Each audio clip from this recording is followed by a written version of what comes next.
নবীজি বলেন, কারণ অন্তরের মধ্যে যদি গম পরিমাণ, জব পরিমাণ, সরিষার দানা পরিমাণ ইমান থাকে, গম পরিমাণ, জব পরিমাণ, সরিষার দানা পরিমাণ ইমান, এই মানুষটা যদি বিভিন্ন অপরাধের কারণে জাহান্নামের সাজা ভোগ করতেও হয়, জাহান্নামের সাজা ভোগ করার পর আমি নবী বলে দিলাম একদিন জাহান্নাম থেকে বের হয়ে ওই সরিষা পরিমাণ ইমানের কারণে আল্লাহর জান্নাতে প্রবেশ করবে।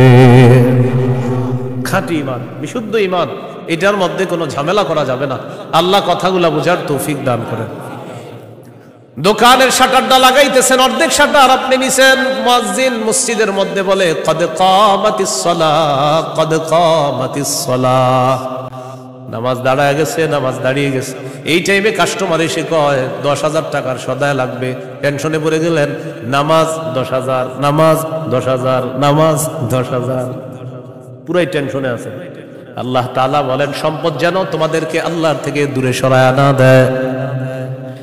নামাজ দাঁড়িয়ে গেছে, আপনি শাটারও লাগাইতেছেন নামাজে যাওয়ার জন্য, আল্লাহ তাআলা বলেন এই শোনো, সম্পদ যেন আল্লাহর থেকে দূরে সরায় না দেয়। কাস্টমার কয় 10,000, মুয়াজ্জিন কয় কদ কামাতিস সালাহ, টেনশনে পড়ে গেছে, কি করব?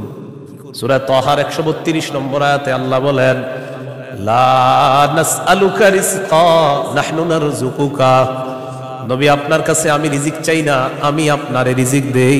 পরিবারকে নামাজের কথা বলেন, নিজে নামাজ পড়েন।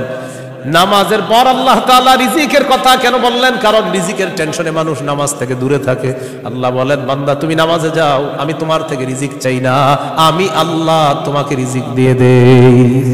আল্লাহ তাআলা বলেন ইন কানা আবাউকুম, যদি তোমাদের মা বাবা, ওয়া আবনাউকুম, যদি তোমাদের সন্তান, ওয়া ইখওয়ানুকুম, যদি তোমাদের ভাই বোন, ওয়া আজওয়াজুকুম, যদি তোমাদের বিবি, ওয়া আশিরাতুকুম, যদি তোমাদের পরিবার আত্মীয় স্বজন, ওয়া আমওয়ালুন ইখতারাফতুমুহা, যদি তোমাদের উপার্জিত সম্পদ। আমি আপনাদের সামনে সূরাতুল বাকারার 256 নম্বর আয়াতে কারিমা থেকে কয়েকটি আয়াত তেলাওয়াত করলাম। 256 নম্বর আয়াতে আল্লাহ তাআলা দ্বীনের ব্যাপারে আমাদেরকে দিক নির্দেশনা দিয়েছেন। লা ইকরাহা ফিদ্দীন, দ্বীন গ্রহণ করার ক্ষেত্রে জোর করা যাবে না। কাউকে দ্বীন গ্রহণ করার ক্ষেত্রে, ইসলাম গ্রহণ করার ক্ষেত্রে জোর করা যাবে না। তবে ইসলামের দাওয়াত দেওয়া যাবে, ইসলামের সৌন্দর্যতা তাদের সামনে পেশ করা যাবে। সূরা আলী ইমরানের 19 নম্বর আয়াতে আল্লাহ বলেন ইন্নাদ-দীনা ইনদাল্লাহিল ইসলাম, নিশ্চয়ই দ্বীন আল্লাহর কাছে ইসলাম। এটা হলো আয়াতের অনুবাদ। নিশ্চয়ই দ্বীন আল্লাহর কাছে ইসলাম, মানে আল্লাহর কাছে একমাত্র দ্বীন হলো ইসলাম। সূরা আলী ইমরানের 85 নম্বর আয়াতে আল্লাহ বলেন ওয়ামান ইয়াবতাগি গায়রাল ইসলামি দীনান ফালাই ইউকবালা মিন, যে ব্যক্তি ইসলাম ছাড়া অন্য কোনো দ্বীনকে গ্রহণ করে, অন্য কোনো কিছুকে দ্বীন হিসাবে গ্রহণ করে, ফালাই ইউকবালা মিন, এটা তার থেকে গ্রহণ করা হবে না। কেউ যদি ইসলাম ছাড়া অন্য কোনো কিছুকে দ্বীন হিসাবে গ্রহণ করে, এটা তার থেকে গ্রহণ করা হবে না, মানে ইসলাম ছাড়া অন্য কোনো দ্বীন গ্রহণযোগ্য না। এটা অন্যকে দাওয়াত দিয়ে বোঝানো যাবে। জাহিলি যুগের বন্ধা নারীরা, যাদের সন্তান হয় না, এই জাতীয় নারীরা মানত করলো আমার যদি ছেলে হয় ছেলের ইহুদি বানাবো। নাউজুবিল্লাহ। কি বানাবে? নাজিবি গোত্রের ইয়াহুদীদেরকে বের করে দেওয়ার জন্য হুকুম আসলো। ইয়াহুদীদের আত্মীয় স্বজন যারা আছে তারা চিন্তা করলো আমাদের আত্মীয় স্বজন যারা, তাদেরকে মুসলমান বানায়া মদিনায় রেখে দিই।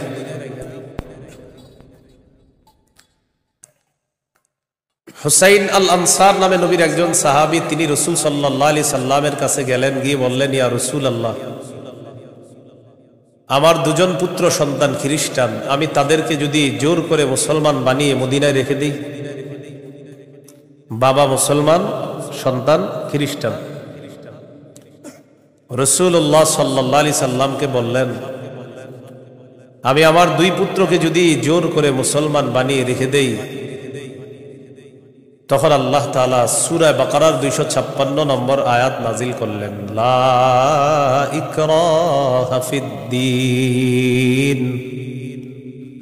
ইসলাম গ্রহণ করার ক্ষেত্রে জোর করা যাবে না। ক্বাদ তাবায়্যানার রুশদু মিনাল গাই, হেদায়েত স্পষ্ট হয়ে গিয়েছে গুমরাহি থেকে, পথভ্রষ্টতা থেকে। কোনটা হেদায়েত কোনটা গুমরাহি এটা মানুষের কাছে স্পষ্ট। এই কথা আল্লাহ কেন বললেন?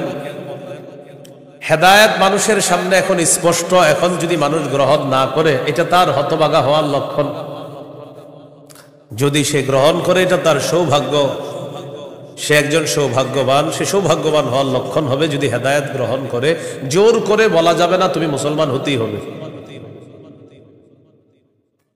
ফামান ইয়াকফুর বিত-তাগুতি ওয়া ইউমিন বিল্লাহ ফাকাদ ইসতামসাকা বিল উরওয়াতিল ওয়াসকা লা ইনফিসামা লাহা।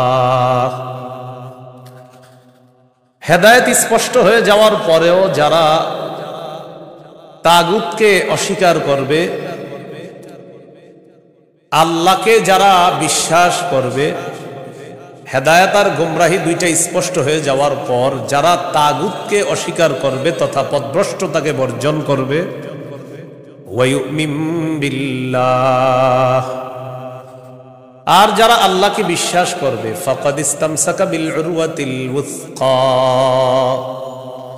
সে এমন এক মজবুত হাতলকে আঁকড়ে ধরলো, লা ইনফিসামা লাহা, যেই মজবুত হাতল কখনো ছুটে যাওয়ার সম্ভাবনা নাই। এমন এক মজবুত হাতল, যেই মজবুত হাতল তাকে জান্নাতে পৌঁছায় দেবে। এটা হলো তাওহীদ। বলেন এটা কি? তাওহীদ। তাগুত দ্বারা উদ্দেশ্য হলো যত সীমা লঙ্ঘনকারী আছে সবাই। আল্লাহ তাআলা বলেন, ফামান ইয়াকফুর বিত-তাগুতি ওয়া ইউমিন বিল্লাহ, যারা তাগুতকে অস্বীকার করবে আর আল্লাহকে বিশ্বাস করবে, ফাকাদ ইসতামসাকা বিল উরওয়াতিল ওয়াসকা লা ইনফিসামা লাহা, এমন এক মজবুত হাতল আঁকড়ে ধরলো যেটা ছুটে যাওয়ার সম্ভাবনা নাই, বিচ্ছিন্ন হওয়ার সম্ভাবনা নাই। এই মজবুত হাতলের নাম হলো তাওহীদ, আল্লাহর একত্ববাদ স্বীকার করা। তাওহীদের মৌলিক 4টি শর্ত। প্রিয় ভাইরা, কয় শর্ত? 1 নম্বর, আল্লাহ ছাড়া কোনো ইলাহ নাই, এই বিশ্বাস নিয়ে মৃত্যুবরণ করা। 2 নম্বর, আল্লাহ ছাড়া কোনো ইলাহ নাই এই কথা মুখে বলবো, পাশাপাশি এই কথায় সামান্যতম সন্দেহ করা যাবে না। 3 নম্বর, আল্লাহ ছাড়া কোনো ইলাহ নাই মুখে বলার পাশাপাশি অন্তরে বিশ্বাস করা। 4 নম্বর, সবচাইতে বেশি আল্লাহকে ভালোবাসা। এই হলো তাওহীদের 4 শর্ত। তাওহীদের কয় শর্ত? 1 নম্বর, আল্লাহ ছাড়া কোনো ইলাহ নাই এই বিশ্বাস নিয়ে মৃত্যুবরণ করা। 2 নম্বর, আল্লাহ ছাড়া কোনো ইলাহ নাই এই কথায় সন্দেহ করা যাবে না। 3 নম্বর, আল্লাহ ছাড়া কোনো ইলাহ নাই এটা মুখে বলা, অন্তরে বিশ্বাস করা। 4 নম্বর, আল্লাহকে সবচেয়ে বেশি ভালোবাসা। এই হলো তাওহীদের 4 শর্ত। তাওহীদের 4টা শর্ত। 1 নম্বর, আল্লাহ ছাড়া কোনো ইলাহ নাই এই বিশ্বাস নিয়ে মৃত্যুবরণ করা।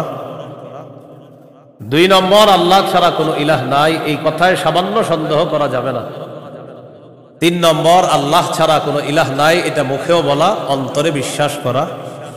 4 নম্বর, আল্লাহকে সবচেয়ে বেশি ভালোবাসা। 1 নম্বর শর্ত, আল্লাহ ছাড়া ইলাহ নাই এই বিশ্বাস নিয়ে মৃত্যুবরণ করা। সহিহ বুখারীর 26 নম্বর হাদিস। এই হাদিসের বর্ণনাকারী উসমান রাদিয়াল্লাহু তাআলা আনহু, তিনি বলেন, عن عثمان رضي الله تعالى عنه قال قال رسول الله صلى الله عليه وسلم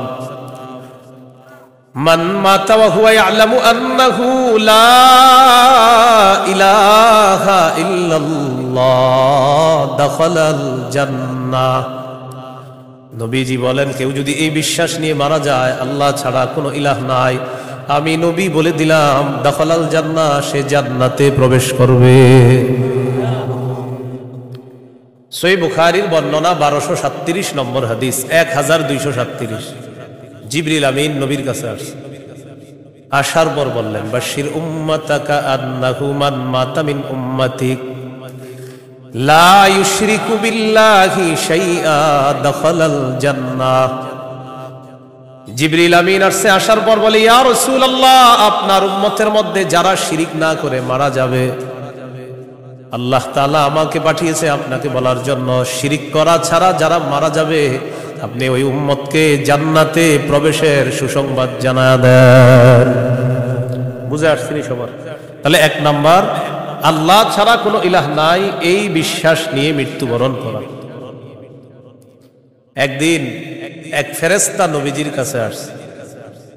নবীজি সাল্লাল্লাহু আলাইহি সাল্লাম বলেন, তানি আতিম মির রাব্বি ফাখায়্যারানি বাইনা আন ইউদখিলা নিসফা উম্মতি আল জান্নাহ ওয়া বাইনা আশ-শাফাআহ। নবী বলেন, একজন ফেরেশতা আমার কাছে আসছে, আসার পর আমাকে 2টি বিষয়ের স্বাধীনতা দিয়েছে, যে কোনো একটা গ্রহণ করার জন্য। ফেরেশতা আমাকে বলল, হাবিব, আপনি যদি চান আপনার অর্ধেক উম্মত আপনি জান্নাতে নিতে পারবেন, আর যদি চান আপনি সুপারিশ করতে পারবেন, তবে 2টি গ্রহণ করা আপনার জন্য। এই সুযোগ আপনি পাবেন না, যে কোনো একটি গ্রহণ করতে হবে। হয়তো অর্ধেক উম্মত জান্নাতে নিবেন, না হয় আপনি সুপারিশ গ্রহণ করবেন। আমাদের নবী বলেন, ইখতারতুশ শাফাআ, আমি সুপারিশ করাটাই আল্লাহর থেকে গ্রহণ করে নিলাম। বলেন তবে, বলেন সবাই বলেন তবে। এই সুপারিশ শুধু তারাই পাবে যারা শিরিক করবে না।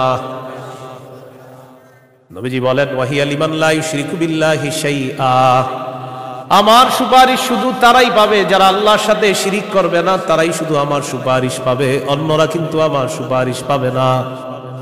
সহিহ বুখারীর বর্ণনা 99 নম্বর হাদিসে আল্লাহর নবীর সাহাবী আবু হুরায়রা রাদিয়াল্লাহু তাআলা আর নবীকে প্রশ্ন করলেন, মান আসআদুন নাসি বিশাফাআতিকা ইয়াউমাল কিয়ামাতি ইয়া রাসূলুল্লাহ। হুজুর, কিয়ামতের ময়দানে আপনার সুপারিশের মাধ্যমে কোন ব্যক্তি সবচেয়ে সৌভাগ্যবান হবে আমাকে একটু বলেন। নবীজি বললেন, আবু হুরায়রা, আমি জানতাম তোমার আগে এই প্রশ্ন আমাকে কেউ করবে না। লিমা রাআইতু মিন হিরসিকা আলাল ইলম, ইলমের প্রতি তোমার যে আগ্রহ, বিদ্যার প্রতি তোমার যে আগ্রহ, আমি জানতাম তোমার আগে এই প্রশ্ন আমাকে কেউ করবে না, তুমি যে প্রশ্নটা করছিস। তো যেহেতু তুমি প্রশ্নটা করেই ফেলছো, উত্তরটা নাও। আসাদুন নাসি বিশাফাআতি ইয়াউমাল কিয়ামাতি মান ক্বালা লা ইলাহা ইল্লাল্লাহ খালিসাম মিন কিবালি নাফসি। কোন ব্যক্তি যদি দিল থেকে বলে লা ইলাহা ইল্লাল্লাহ, আর এই বিশ্বাস নিয়ে যদি মারা যায়, কিয়ামতের ময়দানে আমার সুপারিশের মাধ্যমে এই ব্যক্তি সবচাইতে সৌভাগ্যবান বান্দা হয়ে যাবে। কি শিখলাম বলেন? লা ইলাহা ইল্লাল্লাহ। তিরমিজির বর্ণনা 3592 নম্বর হাদিস। قال رسول الله صلى الله عليه وسلم ما عبد قال لا اله الا الله مخلصا قط الا فتحت له ابواب السماء حتى تفزع الى العرش। নবীজি বলেন, কোন বান্দা যদি একবার ইখলাসের সাথে লা ইলাহা ইল্লাল্লাহ পাঠ করে, আল্লাহর আসমানের সবগুলা দরজা খুলে দেওয়া হয়, তার লা ইলাহা ইল্লাল্লাহ যেন আরশ পর্যন্ত পৌঁছে যায়। তাওহীদের কয় শর্ত ভুলে গেছে? কয় শর্ত? 1 নম্বর, আল্লাহ ছাড়া ইলাহ নাই, এই বিশ্বাস নিয়ে মরতে হবে। 2 নম্বর, আল্লাহ ছাড়া কোনো ইলাহ নাই এই কথায় সামান্য সন্দেহ করা যাবে না। সূরা হুজুরাতের 15 নম্বর আয়াতে আল্লাহ বলেন, ইন্নামাল মুমিনুনা আল্লাযীনা আমানু বিল্লাহি ওয়া রাসূলিহি সুম্মা লাম ইয়ারতাবু ওয়া জাহাদু বিআমওয়ালিহিম ওয়া আনফুসিহিম ফী সাবিলিল্লাহ উলাইকা হুমুস সাদিকুন। আল্লাহ তাআলা বলেন, প্রকৃত ঈমানদার হলো তারা যারা আল্লাহকে বিশ্বাস করে, রাসূলকে বিশ্বাস করে, সামান্য সন্দেহ করে না। ওয়াজাহাদু বিআমওয়ালিহিম ওয়া আনফুসিহিম ফী সাবিলিল্লাহ, যারা নিজেদের জান মাল নিয়ে আল্লাহর রাস্তায় লড়াই করে।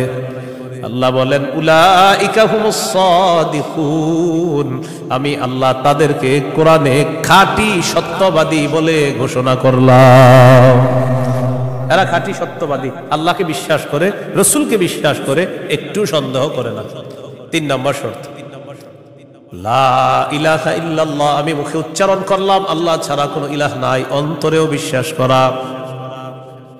মুখে বললাম আল্লাহ ছাড়া কোনো ইলাহ নাই, অন্তরে যদি ঝামেলা থাকে এটা হবে মুনাফিক মার্কা শয়তান, নেফাকি হবে।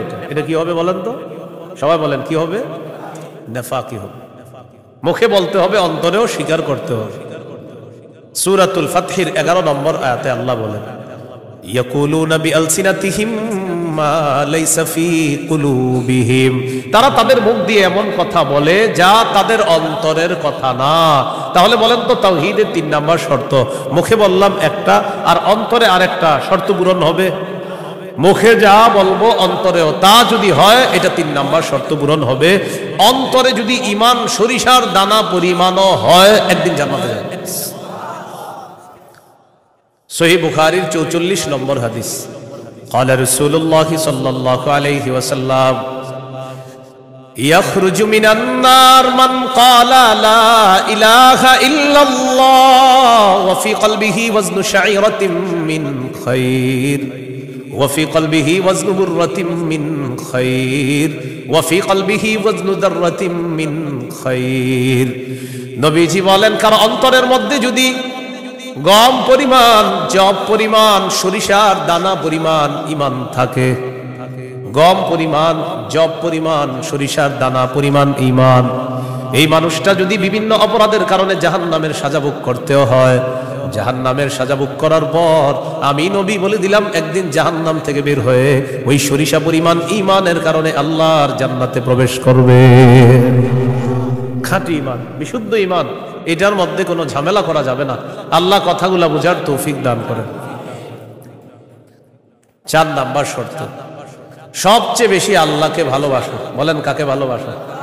সবাই আমার সাথে বলেন সাধারণত। বলেন আমরা 8টি জিনিসকে বেশি ভালোবাসি।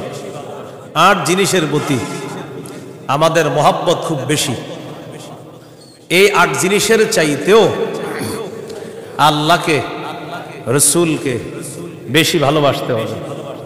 কয় জিনিসের প্রতি টান আছে বেশি? 8 জিনিসের কথা আল্লাহ বলছে সূরা তাওবা 24 নম্বর আয়াত। আমি প্রথম আয়াতটা পড়ি, এরপর অনুবাদ করব, আমরা সবাই বলব। আল্লাহ তাআলা বলেন, কুল ইন কানা আবাউকুম ওয়া আবনাউকুম ওয়া ইখওয়ানুকুম ওয়া আজওয়াজুকুম ওয়া আশীরাতুকুম وأموال اقترفتموها وتجارة تخشون كسادها ومساكن ترضونها أحب إليكم من الله ورسوله وجهاد في سبيله فتربصوا حتى يأتي الله بأمره। কত? আল্লাহ তাআলা বলেন, ইন কানা আবাউকুম, যদি তোমাদের মা বাবা, ওয়া আবনাউকুম, যদি তোমাদের সন্তান, ওয়া ইখওয়ানুকুম, যদি তোমাদের ভাই বোন, ওয়া আজওয়াজুকুম, যদি তোমাদের বিবি, ওয়া আশীরাতুকুম, যদি তোমাদের পরিবার আত্মীয় স্বজন, ওয়া আমওয়ালুন ইখতারাফতুমুহা, যদি তোমাদের উপার্জিত সম্পদ, ওয়া তিজারাতুন তাখশাউনা কাসাদাহা, তোমাদের ব্যবসা, যেই ব্যবসায় লস হওয়ার টেনশনে থাকো, ওয়া মাসাকিনু তারদাউনাহা, যে বাসস্থান তোমরা অনেক ভালোবাসো, আহাব্বা ইলাইকুম মিনাল্লাহ ওয়া রাসূলিহি ওয়া জিহাদিন ফি সাবিলি। আল্লাহ তাআলা বলেন, এই 8টা জিনিস যদি আল্লাহ এবং তার রাসূল আর চাইতে তোমাদের কাছে বেশি প্রিয় হয়, ফাতারাব্বাসু, অপেক্ষা করো, হাত্তা ইয়াতি আল্লাহু বিআমরি, আল্লাহ তাআলা গজব নিয়ে আসার অপেক্ষা করো। বলি নাউযুবিল্লাহ। কি শিখলাম? এই 8 জিনিসের প্রতি আমাদের মহব্বত আছে বেশি। আল্লাহ বলেন এইগুলা যদি আল্লাহর চেয়ে বেশি মহব্বতের হয়, নবীর চেয়ে বেশি মহব্বতের হয়, তাহলে গজবের অপেক্ষা থাকো। তাহলে কি শিখলাম? এই 8 জিনিসের চাইতে আল্লাহকে বেশি ভালোবাসা, রসুলকে বেশি ভালোবাসতে হবে। আল্লাহ তৌফিক দান করেন। এখানে কয় জিনিসের ভালোবাসার কথা হলো? 8 জিনিসের ভালোবাসার কথা। এবার আমার সাথে বলেন সাধারণত, মৌলিকভাবে 2টা জিনিস আমাদেরকে আল্লাহর থেকে দূরে রাখে। 1, সম্পদ, 2 সন্তান। এই দুইটা মৌলিকভাবে আমাদেরকে খালি আল্লাহর থেকে গাফেল করে দেয়। সূরা মুনাফিকুনের 9 নম্বর আয়াতে আল্লাহ বলেন, ইয়া আইয়ুহাল্লাযীনা আমানু লা তুলহিকুম আমওয়ালুকুম ওয়ালা আওলাদুকুম আন যিকরিল্লাহ। আল্লাহ তাআলা বলেন, হে ঈমানদারগণ, লা তুলহিকুম আমওয়ালুকুম ওয়ালা আওলাদুকুম, তোমাদের সম্পদ, তোমাদের সন্তান তোমাদেরকে যেন গাফেল করে না দেয়, আন যিকরিল্লাহ, আল্লাহর স্মরণ থেকে যেন গাফেল করে না দেয়। দোকানের শাটারটা লাগাইতেছেন, অর্ধেক শাটার আপনি নিছেন, মুয়াজ্জিন মসজিদের মধ্যে বলে কদ কামাতিস সালাহ, কদ কামাতিস সালাহ, নামাজ দাঁড়ায় গেছে, নামাজ দাঁড়িয়ে গেছে। এই টাইমে কাস্টমার এসে কয় 10,000 টাকার সদায় লাগবে, টেনশনে পড়ে গেলেন, নামাজ 10,000, নামাজ 10,000, নামাজ 10,000, পুরাই টেনশনে আছে। আল্লাহ তাআলা বলেন, সম্পদ যেন তোমাদেরকে আল্লাহর থেকে দূরে সরায় না দেয়। নামাজ দাঁড়িয়ে গেছে, আপনি শাটারও লাগাইতেছেন নামাজে যাওয়ার জন্য, আল্লাহ তাআলা বলেন, এই শোনো, সম্পদ যেন আল্লাহর থেকে দূরে সরায় না দেয়। কাস্টমার কয় 10,000, মুয়াজ্জিন কয় কদ কামাতিস সালাহ, টেনশনে পড়ে গেছে, কি করব? সূরা তাহার 132 নম্বর আয়াতে আল্লাহ বলেন, লা নাসআলুকা রিজকা নাহনু নারযুকুকা, নবী আপনার কাছে আমি রিজিক চাই না, আমি আপনারে রিজিক দেই। পরিবারকে নামাজের কথা বলেন, নিজে নামাজ পড়েন। নামাজের পর আল্লাহ তাআলা রিজিকের কথা কেন বললেন? কারণ রিজিকের টেনশনে মানুষ নামাজ থেকে দূরে থাকে। আল্লাহ বলেন, বান্দা তুমি নামাজে যাও, আমি তোমার থেকে রিজিক চাই না, আমি আল্লাহ তোমাকে রিজিক দিয়ে দেই। সম্পদ আল্লাহর থেকে দূরে রাখে। আর হলো সন্তান, সারাদিন কান্নাকাটি করে না, যেই জোহর নামাজে রওনা করবেন ওই টাইমে কয় আমি চিপস খাবো, সারাদিন কানবে না। যখন নামাজে যাবেন তখন এক দুনিয়ার যত কিছু আছে সব খাইতে মন চায়, ইবলিস এসে খোঁচায়, কয়টা কয়টা কয়টা।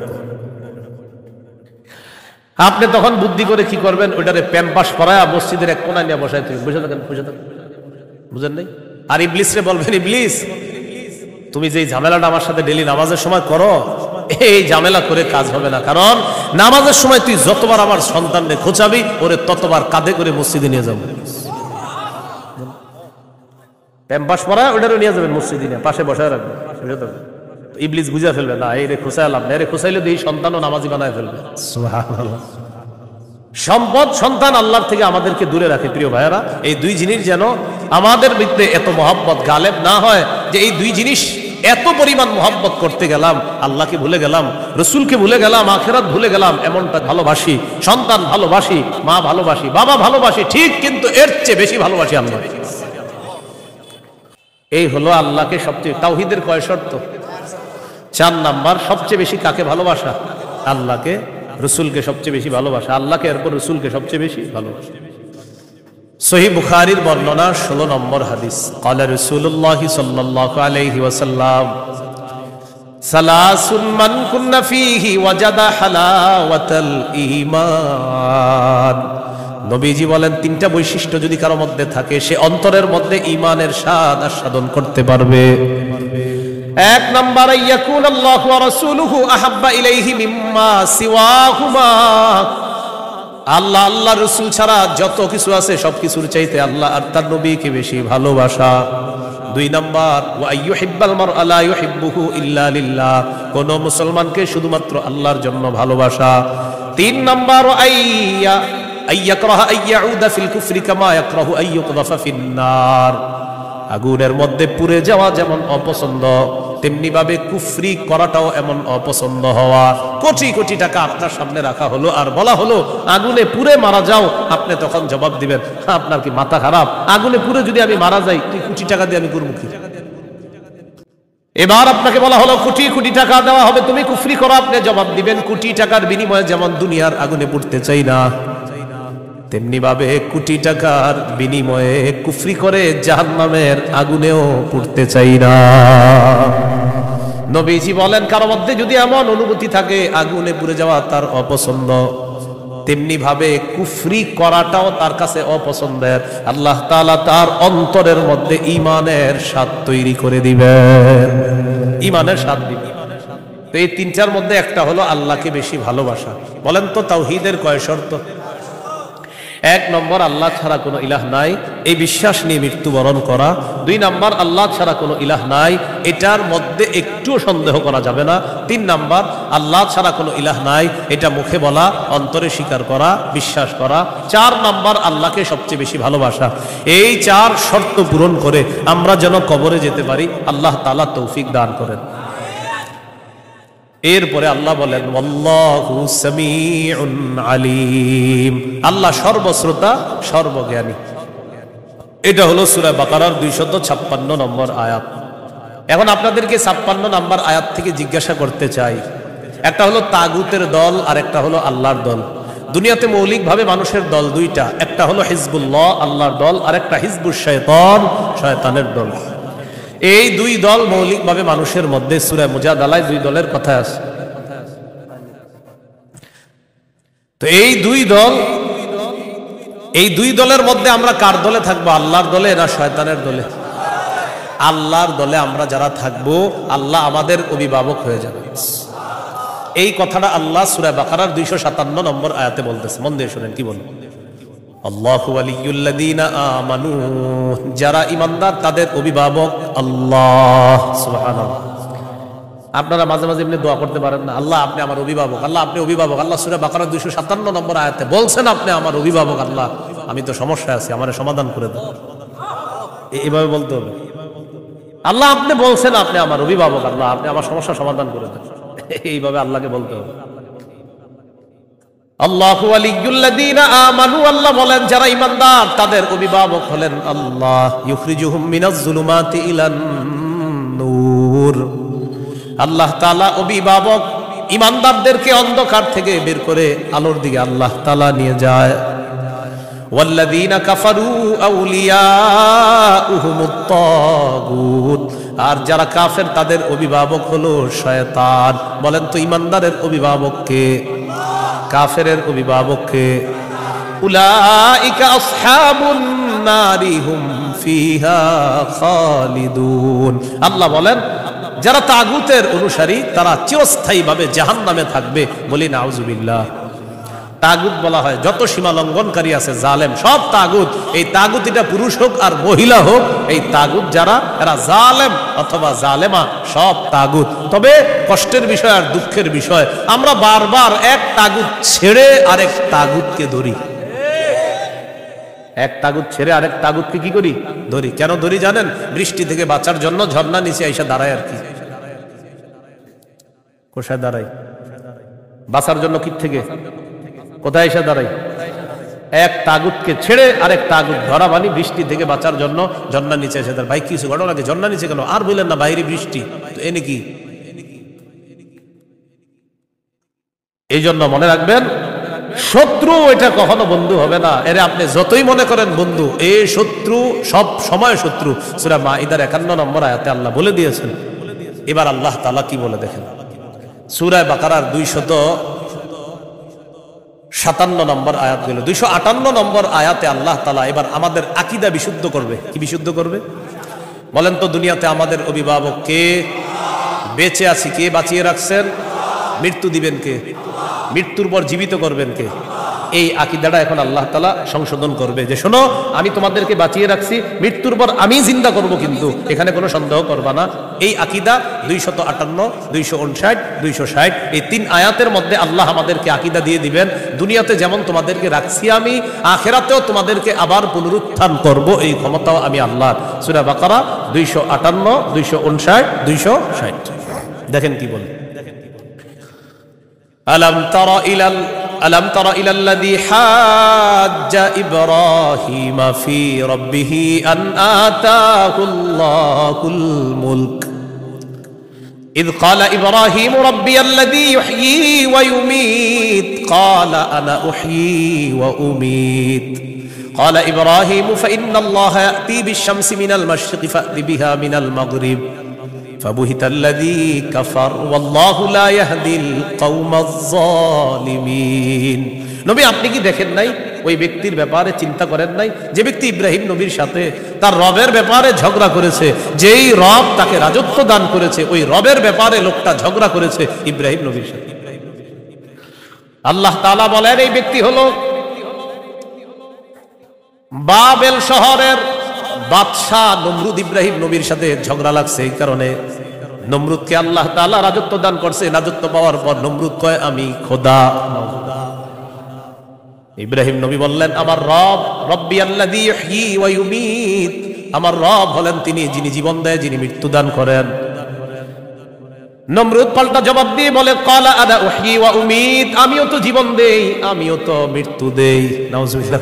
হ্যাঁ, ইব্রাহিম নবী বললেন রব তিনি যিনি জীবন দেয় মৃত্যু দেয়। নমরুদ কয় আমিও তো জীবন দেই মৃত্যু দিই। ইব্রাহিম নবী তাহলে আমি কি করতে হবে? আমারও রব মানো, কারণ আমিও জীবন দিই মৃত্যু দিই। ইব্রাহিম নবী বললেন কিভাবে? জেলখানা থেকে দুইজন আসামি ধরে আনছে, একজনকে মেরে ফেলছে আর একজনকে ছেড়ে দিছে।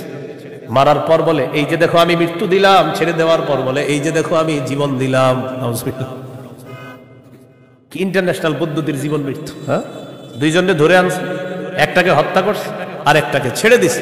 হত্যা করার পর বলে দেখো জীবন দিলাম মৃত্যু দিলাম, জীবন দিলাম কিভাবে? আরেকটাকে ছেড়ে দিছে। এটা ছেড়ে দেওয়ার পর বলছে আমি তাকে জীবন দিলাম। আপনারা বলেন এটা কি জীবন মৃত্যু? ইব্রাহিম নবী চিন্তা করলেন এর এমন এক কথা বলে আটকাইতে হবে যে কথার পরে আর ঝগড়া করবে না। قال إبراهيم فإن الله يأتي بالشمس من المشرق فأتي بها من المغرب। ইব্রাহিম নবী বললেন আমার রব আল্লাহ প্রতিদিন সূর্য পূর্ব দিক থেকে উঠায়, তুমি পশ্চিম দিক থেকে উঠায় দাও। তুমিও তো রব, তোমার দাবি অনুযায়ী। নাউজুবিল্লাহ। ফাবুহিতাল্লাযী কাফার, আল্লাহ তাআলা বলেন যে ঝগড়া করছে নমরুদ কাফের, ধরাশয়ী হয়ে গেল, ঝগড়ায় হেরে গেল। মুফাসসিরিনে কেরাম বলেন নমরুদ পাল্টা বলতে পারতো ইব্রাহিম আমি সূর্য পশ্চিম দিক থেকে উঠাতে পারবো না, তোমার রব আল্লাহ প্রতিদিন পূর্ব দিক থেকে সূর্য উঠায়, আমি তো পারবো না। তুমি তোমার রব আল্লাহকে বলো সূর্যটা যেন পশ্চিম দিক থেকে উঠায় দেখা দেয়। মুফাসসিরিনে কেরাম বলেন নমরুদ বুঝে শুনেই পাল্টা চ্যালেঞ্জ দেয় নাই। কেন দেয় নাই? নমরুদ কিন্তু চ্যালেঞ্জ দিতে পারতো পাল্টা, ইব্রাহিম তুমি আমারে বললা আমি যেন সূর্য পশ্চিম দিক থেকে উঠাই, তোমার রব যেহেতু পূর্ব দিক থেকে উঠায়, তো পাল্টা প্রশ্ন করতে পারতো নমরুদ ইব্রাহিম আমি তো পারলাম না, তোমার রব আল্লাহকে বলো আল্লাহ যেন সূর্যটা পশ্চিম দিক থেকে উঠায় দেখায়। মুফাসসিরিনে কেরাম বলে নমরুদ এটা বুঝে শুনেই পাল্টা প্রশ্ন করে নাই, কারণ নমরুদ জানে এই প্রশ্ন করলে ইব্রাহিম চ্যালেঞ্জ গ্রহণ করবে, আল্লাহকে বলবে আল্লাহ সাথে সাথে সূর্য পশ্চিম দিক থেকে উঠায় দেখায়। আর এটা যদি করে ফেলে নমরুদের দল ছোট হয়ে যাবে, হালকা হয়ে যাবে। এই জন্য নমরুদ আর পাল্টা চ্যালেঞ্জ দেয় নাই। বলেন তো নমরুদকে রাজত্ব দিয়েছিল কে? দেওয়ার পর বলে আমি খোদা। কি বলে? আমি খোদা। এই জন্য প্রিয় ভাইয়েরা সামনের দিকে যাদেরকে আমরা শাসন ক্ষমতায় বসাবো, যাদেরকে আমরা দায়িত্ব দিব, বুঝে শুনে দায়িত্ব দিতে হবে। কি শুনে? বলেন আমার সাথে প্রতিদিন 2 রাকাত অতিরিক্ত নফল নামাজ পড়ব, পড়ার পর 3টা দোয়া করব। 1 নাম্বার আল্লাহ, বলেন আল্লাহ কিয়ামতের আগে বাংলাদেশে আর কোন নারী প্রধান চাই না। হ্যাঁ, কি প্রধান চাই না? সবাই জোরে বলেন কেন? আরো জোরে বলেন, আরো জোরে, আরো জোরে। قال رسول الله صلى الله عليه وسلم لا يفلح قوم ولوا امرهم امرأتان। নবীজি বলেন ওই জাতি কিছুতেই কখনোই সফল হবে না যেই জাতি তাদের নেতৃত্বে কোন নারীকে বসায় দেয়। আপনি বুঝেন আর না বুঝেন আমার নবীর কথা সঠিক। তো এই জন্য এই একটা বিষয় দোয়া করবেন। 2 নাম্বার দোয়া বলেন আল্লাহ মরার আগে বাংলাদেশে শরিয়া আইন দেখে যেতে চাই। কি আইন? দেয়ালে দেয়ালে লিখে দিবেন শরিয়া আইন চায় না তারা। বলেন কোন না কোন অপরাধী যারা, বলেন আমার সাথে শরিয়া আইন চায় না তারা, কোন না কোন অপরাধী যারা। চোর শরিয়া আইন চাইবে না, হাত কাটা দেবে। ধর্ষক শরিয়া আইন চাইবে না, তাকে পাথর মেরে হত্যা করা হবে। তার উপর ইসলামের শাস্তি প্রয়োগ করা হবে। এই জন্য ধর্ষক চাইবে না, চোর চাইবে না। আমাদের দেশে যদি আসলে শরিয়া আইন চালু হয়, বিগত দিনের শুধু চুরির বিচার করতে করতে সুপ্রিম কোর্ট হাইকোর্টের বিচারপতিরা ক্লান্ত হয়ে যাবে। শুধু চুরির বিচার হলে, কিসের বিচার? এটা 2 নাম্বার দোয়া করবেন। 3 নাম্বার দোয়া বলেন, আল্লাহ আমাদের দেশে এমন একজন শাসক দিয়ে দেন, যেই শাসক মৌলিক 4টি কাজ করবে। 1 নাম্বার নামাজ কায়েম করবে, 2 নাম্বার যাকাত প্রতিষ্ঠিত করবে, 3 নাম্বার সৎ কাজের আদেশ করবে, 4 নাম্বার অসৎ কাজের নিষেধ করবে। সবাই বলেন দলিল, বলেন দলিল। সূরা হজ 41 নম্বর আয়াত। কোন সূরা? কত নম্বর আয়াত? এই আয়াতে আল্লাহ বলেন, আল্লাযীনা ইম্মাক্কান্নাহুম ফিল আরদি আকামুস সালাহ ওয়া আতাউয যাকাতা ওয়া আমারু বিল মারুফি ওয়া নাহাউ আনিল মুনকার। আল্লাহ তাআলা বলেন, আমি যাদেরকে দুনিয়ার শাসন ক্ষমতায় বসাই তাদের মৌলিক কাজ হবে 4টা। 1 নাম্বার আকামুস সালাহ, তারা রাষ্ট্রীয়ভাবে নামাজ কায়েম করতে হবে। রাষ্ট্রের প্রত্যেকটা নাগরিক যেন নামাজ পড়ে এই দায়িত্ব পালন করতে হবে। 2 নাম্বার ওয়া আতাউয যাকাত, যাকাতের বিধান রাষ্ট্রীয়ভাবে চালু করতে হবে। আমাদের দেশে যদি রাষ্ট্রীয়ভাবে যাকাতের বিধান চালু হয়ে যায়, আর সব ধনীরা যদি 1 বছর যাকাত আদায় করে, কয় বছর? ওই বছর সুদ বলবে, যাকাত তুমি ভালো থেকো, আমি সুদ বিদায় নেই। কয় বছর? 1 বছর যদি যাকাত যারা দেয়, এরা যদি দেয়, সুদ বলবে, যাকাত তুমি থাকো, আমি চলে যাই, কারণ আমার আর থাকার জায়গা নাই। বলেন আমার সাথে, সুদে ফকির আরো ফকির হয়, যাকাতে ফকির আরো ধনী হয়। দলিল ইবনে মাজাহ 2279 নম্বর হাদিস। আবার বলেন, বলেন সুদে ফকির আরো ফকির হয়, যাকাতে ফকির ধনী হয়। বলেন আমাদের এই রাষ্ট্র সুদ ভিত্তিক হওয়ার কারণে এখন আমরা সবাই মোটামুটি ভিক্ষুক। কারণ আমাদের প্রত্যেকের মাথা পিছু 1,07,000 টাকা ঋণ। তো আপনি কোথায় ধনী? সুদের শেষ পরিণতি ভিক্ষা। এটা আপনার যদি বুঝে না আসে, কিছু করার নাই। আমার নবীর কথা যেটা বলবে নবী, আজ হোক কাল হোক সেটা ফলবেই, কোনো সন্দেহ নেই। তো আমরা দাবি করি 90% মুসলমান, এখানে অর্থ ব্যবস্থা সুদ ভিত্তিক। এই জন্য আমরা স্লোগান পাল্টাবো, বলেন দারিদ্র বিমোচনে সুদ নয় যাকাত। বলেন তো দারিদ্র বিমোচনে কি? দারিদ্র বিমোচনে সুদ নয় যাকাত। এগুলা দেয়ালে লিখে দিবেন যে দারিদ্র বিমোচনে সুদ নয় যাকাত। লিখে দিবেন দারিদ্র বিমোচনে সুদ নয় যাকাত। লিখবেন সুদে ফকির আরো ফকির হয়, যাকাতে ফকির আরো ধনী হয়। নমরুদকে রাজত্ব দিছে আল্লাহ তাআলা, সে এখন বলে আমি খোদা। বলেন নাউজুবিল্লাহ। বলেন জীবন মৃত্যু কে দেয়? এটা হলো সূরা বাকারা 258 নম্বর আয়াত। 259 নম্বর আয়াতটা শোনার আগে আগে বুঝেন। এক ব্যক্তি এক এলাকার সামনে দিয়ে যাইতেছে, যাওয়ার সময় দেখে কি এলাকার সবগুলা ঘর বাড়ি ছাদের উপরে পড়ে রয়েছে, নিচে ছাদ উপরে ঘর বাড়ি। আপনাদের এলাকার ছাদ কি নিচে থাকে না বাড়ির উপরে থাকে? কয়েকজন কইছে মানে অন্যদের ঘর বাড়ির ছাদ নিচে থাকে। ঘর বাড়ির ছাদ কই থাকে? এটা প্রথমে বললেন না কেন? মানে প্রথমে কয়েকজন কইছে উপরে, মানে অন্যদের ছাদগুলা নিচে। আপনাদের ঘর বাড়ির ছাদ কই? এই কথাটা প্রথমে বললে সমস্যা ছিল কি? এক ব্যক্তি যাইতেছে এক এলাকার সামনে দিয়ে, যাওয়ার সময় দেখে ঘর বাড়ি সব ধ্বংস হয়ে পড়ে রয়েছে, নিচে হইলো ছাদ, উপরে ঘর বাড়ি। উনি এই বিষয়ে দেখা সাথে সাথে বললেন আল্লাহু আকবার, আল্লাহ কত মহান, এদেরকে ধ্বংস করলেন আল্লাহ, আবার আল্লাহ কিভাবে জিন্দা করবে? এটা ওনার সন্দেহ না, এটা ওনার কিনা সন্দেহ না, এটা উনি বিস্ময় প্রকাশ করতেছে, আল্লাহ কত মহান, আবার কিভাবে আল্লাহ জিন্দা করবে, এটা মুখ দিয়ে বলে ফেলছে। সাথে সাথে আল্লাহ তাকে মৃত্যু দিচ্ছে। 100 বছর মৃত অবস্থায় রাখছে। কয় বছর? 100 বছর মৃত অবস্থায় রাখছে। 100 বছর পর জিন্দা করছে। জিন্দা করার পর তাকে জিজ্ঞাসা করলেন আপনি কয় বছর মৃত অবস্থায় ছিলেন? তো জবাব দিলেন 1 দিন বা আধা দিন। আল্লাহ তাআলা বললেন আপনি 100 বছর ছিলেন মরা। কয় বছর? ওই যে উনি বলছিলেন মরাকে আল্লাহ কিভাবে জিন্দা করবে, আল্লাহ দেখাই দিতেছে। আপনার খানা পানির দিকে তাকান তো, তাকাইছে খানা পানির দিকে, তাকায় দেখে খানা পানি পচে নাই। সুবহানাল্লাহ। কয় বছর? এবার আপনার গাদার দিকে তাকান তো, তাকাইছে গাদার দিকে, গাদাটার কি অবস্থা দেখে কি গাদা পচে গলে মরে মাটির সাথে মিশে গেছে। আল্লাহ তাআলা বুঝায় এজন্যই তো আমি আল্লাহ। সুবহানাল্লাহ। এবার আল্লাহ তাআলা বললেন দেখেন গাদার অস্থিগুলা মাটির সাথে মিশে গেছে, আমি এগুলারে উঠাই। তো হাড্ডি উঠাইছে, উঠানোর পর এটার উপরে আল্লাহ গোস্তের প্রলেপ দিয়ে এটার মধ্যে প্রাণ সঞ্চার করে আবার গাদা জিন্দা করে দিচ্ছে। বলেন মৃতকে জিন্দা করে কে? এই কথাটাই আল্লাহ তাআলা বলেন আও কাল্লাযী মাররা আলা ক্বরিয়াতি ওয়া হিয়া খাফিয়াতুন আলা উরুশিহা। অথবা নবী আপনি কি ওই ব্যক্তির ব্যাপারে চিন্তা করেন নাই যে ব্যক্তি এক এলাকার সামনে দিয়ে গেছে, যাওয়ার সময় দেখে এলাকার সবগুলা ঘর বাড়ি ছাদের উপর পড়া, এর মানে ঘর বাড়িগুলা সব ধ্বংস। ক্বালা আন্না ইউহয়ী হাযিহিল্লাহু বা'দা মাউতিহা। তখন তিনি বললেন আল্লাহ তাআলা কিভাবে তাদেরকে মৃত্যুর পর আবার পুনরায় জিন্দা করবেন। ফাআমাতাহুল্লাহু মিআতা আমিন। আল্লাহ তাআলা তাকে 100 বছরের জন্য মৃত্যু দিলেন। সুম্মা বাআসা, আবার তাকে জিন্দা করলেন।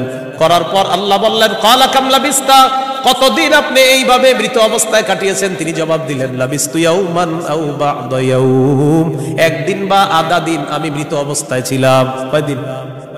না আপনারা বলেন আসলে কয় বছর?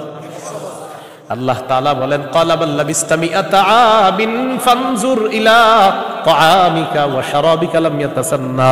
আপনি 100 বছর মরা ছিলেন, খানার দিকে তাকান, পানির দিকে তাকান, লাম ইয়াতাসান্না, পচে নাই। সুবহানাল্লাহ।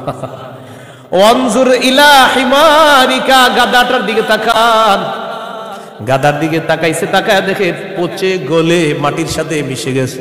আল্লাহ তাআলা বলেন জানেননি কেন আপনাকে আমি মৃত্যু দিলাম, আবার 100 বছর পর আপনাকে আমি কেন জিন্দা করলাম?